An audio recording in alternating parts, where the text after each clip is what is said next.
In the last 48 hours, though, do you support what Hamas launched on Saturday morning?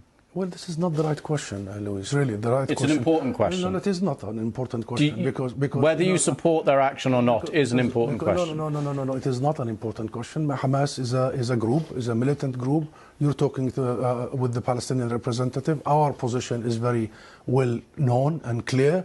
And what is that? Do you support Hamas's actions? And then you cannot equate. This is not about support or not support. I am here to represent my people, the Palestinian people, what they are going through. I'm not here to condemn anybody. And if anybody that needs to be condemned, it's what you call the only democracy in the Middle East, that is Israel, between parentheses, that is doing what you have just reported, targeting civilians. And this has not just happened the last 48 hours. Hamas was just targeting Palestinians, but you won't condemn that. I'll tell you one thing. Hamas is not the Palestinian government, okay? The Israeli government is giving orders for its organized army. So please don't draw any symmetry here. Don't equate. There is no way you can draw any symmetry. And don't equate between the occupied and the occupier. This doesn't serve justice to understand for your audience and viewers the real situation. Since Israel's establishment, it has had one military doctrine. When it fights, it goes and fights civilians, kill civilians, so they pressure the fighters. Since 1948, and go back to the record, and this has been repeated in Gaza and will continue to be repeated. So the conversation is not a blame game. I am not in the business of blaming the victim here. The real conversation is how do we stop this vicious, deadly cycle? You just condemned Israel for killing civilians, and you won't condemn Hamas for killing civilians. How many times you have interviewed Israeli officials, Louise? Hundreds of times. Hundreds of times. How many times Israel have committed war crimes right live on your own cameras? Do you start by asking them to condemn themselves? Have you? You don't.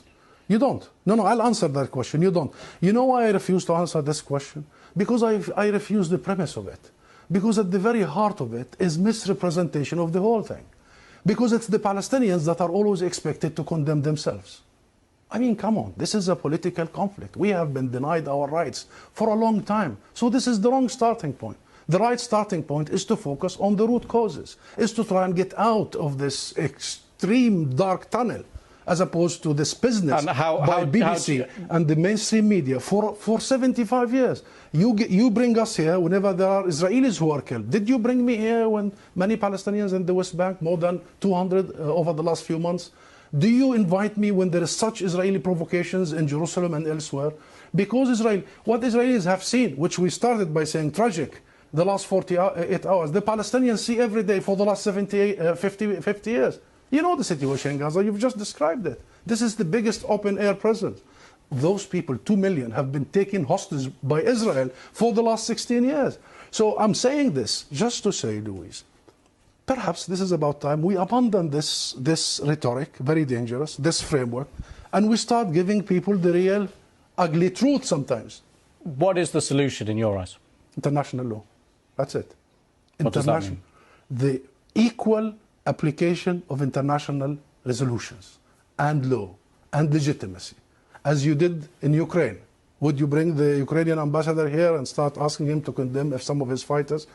We need to fully and equally apply the rules that were created by the League of Nations after the horrors of the Second World War. We need to make sure that Israel is not the exception. It has been for the last 75 years. We need to make sure that nobody is above the law. Britain is renowned, Louise, for the rule of law.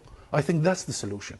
Israel is an occupying force. It is responsible to provide protection for the people under its occupation. And should they commit crimes and crimes against humanity in the coming hours and weeks, it must be held accountable by the international community and the international judicial system. Hussam Zomlot, thank you very much for coming on the programme. Thank you.